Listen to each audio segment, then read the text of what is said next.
ان کے ارادے بتانے کے بعد اللہ تبارک تعالیٰ ارشاد فرماتے ہیں کہ اللہ ضرور ان لوگوں کی مدد کرے گا جو کس کی مدد.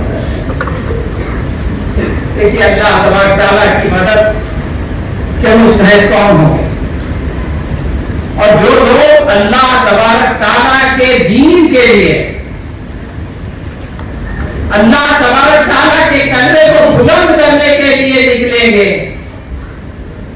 اللہ تبارک تعالیٰ کی گھر کو بچانے کے لیے، اس کی حفاظت کے لیے نکلیں گے، تو اللہ تبارک تعالیٰ ان کو کیا مرتبہ دیتا ہے. اللہ تعالیٰ فرماتا ہے کہ میں تمہاری مدد تو کروں گا،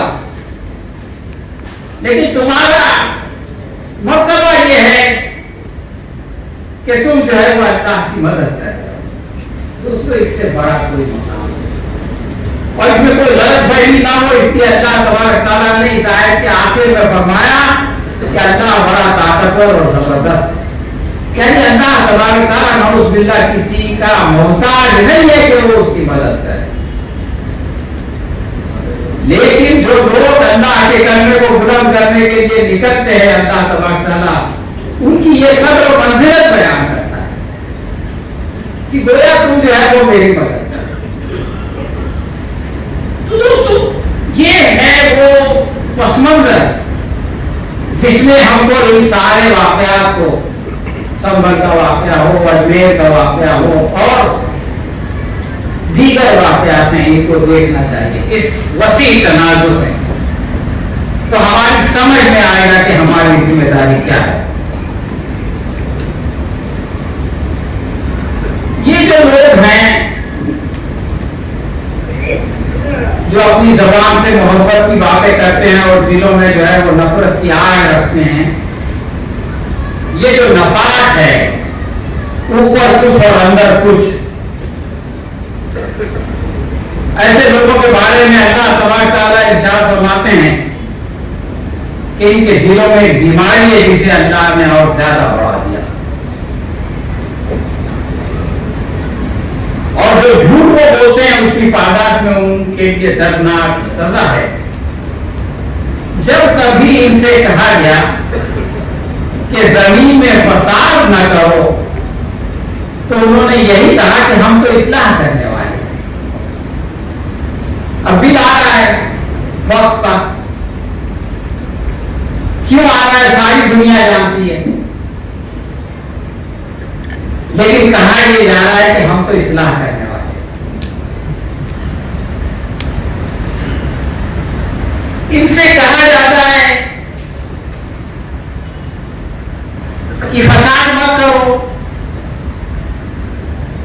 لوگ اس زبان میں کہتے ہیں جس زبان میں بات ان کی سمجھ میں آئے. ان سے کہا جاتا ہے کہ اس ملک میں ایک قانون ہے 1991 میں بنا، اور اس کے مطابق آپ کسی عبادت گاہ کا تشخص، اس کی پہچان، اس کا مقصد بدل نہیں سکتے.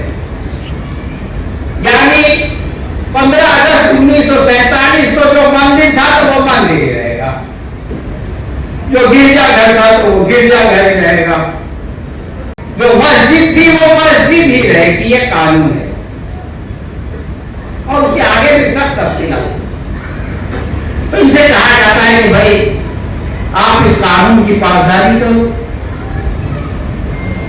تو یہ کہتے ہیں کہ ہاں اس قانون کو تو ہم مانتے ہیں، لیکن ہم تو خالی سروے کر رہے ہیں. بھائی سروے کیوں کر رہے ہو جب آپ اس کو، اس کی سچویشن کو، اس کی پوزیشن کو بدل نہیں سکتے؟ تو سروے کرنے کا مقصد کیا ہے؟